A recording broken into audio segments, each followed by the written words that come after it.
Okay. Hey guys, welcome to my channel, Chad Garin TV. For today's video is papakita ko sa inyo kung paano i-disable yung Xbox Game Bar sa Windows 10. Okay guys, una sa lahat is click po natin yung Start and then punta po tayo sa Settings and then click po natin yung Gaming. And then dito guys, may option po kung paano i-disable o enable yung Xbox Game Bar. So, click lang po natin.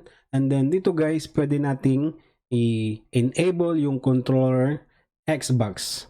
And then, okay, dito guys, meron ding keyboard shortcut. Okay, depende na rin sa'yo kung gusto mo maglagay ng customized shortcut na gusto mo. Okay, so mamili ka lang dito and then enter. Okay guys, so ganun lang kadali guys kung paano i-disable yung Xbox Game Bar sa Windows 10. Okay guys, kung nakatulong sa iyo ang video na to, please consider subscribing to my channel, Chad Garin TV. Okay, maraming salamat. Bye-bye!